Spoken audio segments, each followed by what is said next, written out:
Our last speaker in this panel, before we get to Q&A, Naveen Patil, Medical Director for Infectious Diseases in the Arkansas Department of Health. Dr. Patil.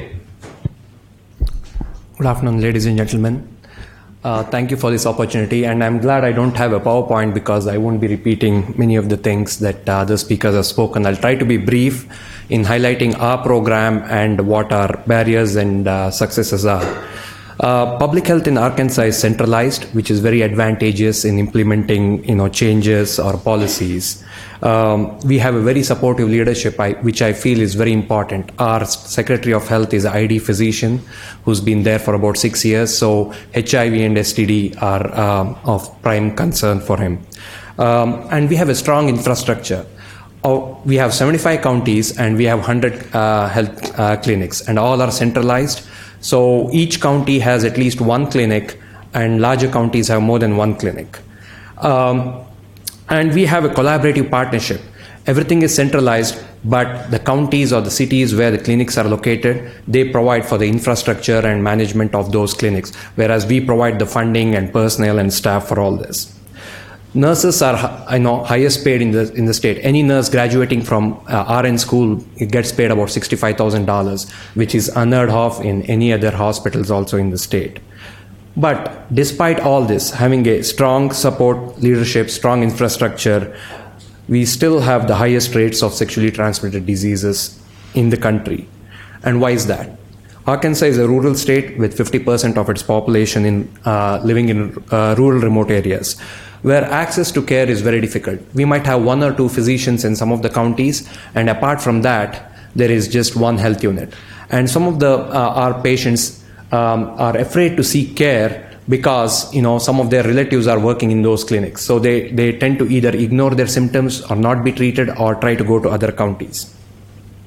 Over all these years, we have seen a continued increase in the number of STIs, be it syphilis or gonococcal disease or chlamydia. We have the highest rates of congenital syphilis in the country, 25 last year in 2018. This is despite several new initiatives that we have taken over the last few years, we still have continued increase. Do we have to wait more than this, like we have epidemic like the HIV epidemic or the opioid epidemic or the hepatitis C epidemic to actually try to frame policies that is addressed directly to the problem at hand? One of the questions I asked my program managers, my field staff, and our community-based organizations is, what is one thing that you would like to have in this report that you think will make an impact?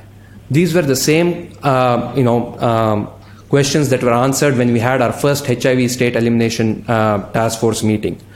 They said, having an unfiltered dialogue in schools, faith-based organizations, churches, and governmental agencies about the problem of sexual health, sexually transmitted infections is paramount. When someone, week after week, in a faith-based organization, in a church, says that having sex outside of certain parameters is a sin, that is a stigmatizing problem with the population. They refuse to acknowledge their disease, they refuse to take care. So we need to get over those, and having a straight conversation with faith-based organizations, churches, is of paramount importance that the committee should consider in this. So the other thing also is education, sexual education in schools. In Arkansas, the education is basically abstinence-based. So clearly this is not succeeding. We have the highest number of teen STIs, highest number of teen pregnancies, and teen parents. When I go to the STD clinic and talk about sex, types of sex, most of these young individuals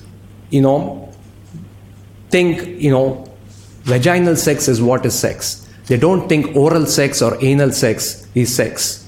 If we don't provide that education, that is a failure on our part, because we know that sexually transmitted infections, including HIV, can be spread by other means too.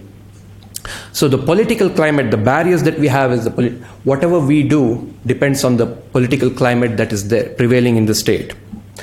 The reduced STD funding has been going on over the years, but we are fortunate because we can bill STD Medicaid, and a lot of revenue comes in for that, which is helping us, fund several of our programs. But the funding that we get from CDC, unlike HIV funding, we can't, partner with community-based organizations because, we don't have those kind of funding. And again, the STI organizations are not as vocal as the HIV-based organizations in seeking for care, seeking for funding and other aspects. And we don't have as many advocates for STIs as we do for HIV and other diseases. And again, DIS efforts has now solely shifted from to HIV prevention and syphilis because of our syphilis epidemic, and basically GC, CT and other things are not even on the radar. We cannot. We have actually a lot of DIS. We have 35 DIS and 5 supervisors, 40, which you see, like, the state, countrywide, there were about 2,000 people. So, for 1% of the country's population, having 40 DIS is actually much more. But we still are not able to go out for, GC and CT contact tracing. Provider education also is very important. Many of the providers do not like to see HIV. They do not like to bring up, sexual screening for other things. As someone's alluded, they are from a pretty good family. They need not be tested. So it's very common, and we need to handle STD education with our providers. I was just coming and I had talked to my friend saying I'm presenting in DC. He said, "Really, is STD a problem in our state? We have the highest rates in the country, and our own providers do not know about it." So, we have to be open in communication. As a health department, we have to go out, educate more of our providers. We have to be open. And again, for that, we need to have the political will. Policy people have to be more involved and made more aware of these situations. So we have Dr. Keith Reitmeyer here and Dr. Ed Hook, who have been coming several times to Arkansas to help us implement several of our programs. One of our successes has been EPT, and we've had success. The biggest pushback was, apart from the medical board, was from our own nurses who said, how can I issue a medication to person whom I have never seen? So we agreed to a compromise. So 4-5 years ago, we were just giving to one partner. Now they have come about that, and any number of partners we are able to give that. And recently we have extended hours clinic in about half a dozen clinics. So by January, we are going to have late evening clinics up to 6 o'clock in all of our health units throughout the state. Last 4-5 months ago, we started testing in extragenital sites. Dr. Reitmeyer was here, and we are in the first 3 months. We have had about 10 to 15% extragenital cases of GC and CT that have been diagnosed. One of the problems we have a centralized public health laboratory. So all the tests actually come from all our 100 health units to our centralized public health laboratory before testing. So it almost takes a week for us to get the test back to the patient. Financially, there is no way we can implement all the testing services in our health units unless the tests are easy to read and we can get around CLIA and other issues. Our DIS have actually now been educated to refer people to PrEP, and they also are now phlebotomists. They can go on the field, draw blood, and test our patients for other diseases.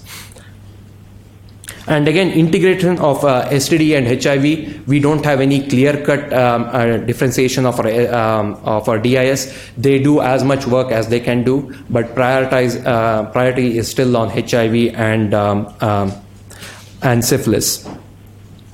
So opportunities for us are better use of data. I wish there's a nationwide database where we can report STD for all providers, especially from the health departments. Reporting from labs and providers is very scanty. It depends on what a provider believes that he needs to report, despite our education. Again, similarly, same for national laboratories too. And the other thing we need to be sensitive is for the LGBT population. Dr. Reitmeier was here, and one of our largest STD clinics, we were able to culturally sensitize them to this population. To have the same done throughout the state and also in other clinics is also a challenge. We need to have some sort of resources or this thing where people are sensitized to this population so that this affected population can come and easily seek care without being stigmatized for their sexual preferences. One of the other challenges is because of staffing, we tend to turn away asymptomatic patients. We want anyone coming to the health department to be tested. So although priority is given to symptomatic patients, I wish where we have resources and funding where we can actually test for these asymptomatic or people who just want to be screened. I guess other issues have been addressed by other speakers. I'll be happy to answer any other questions at the panel. Thank you.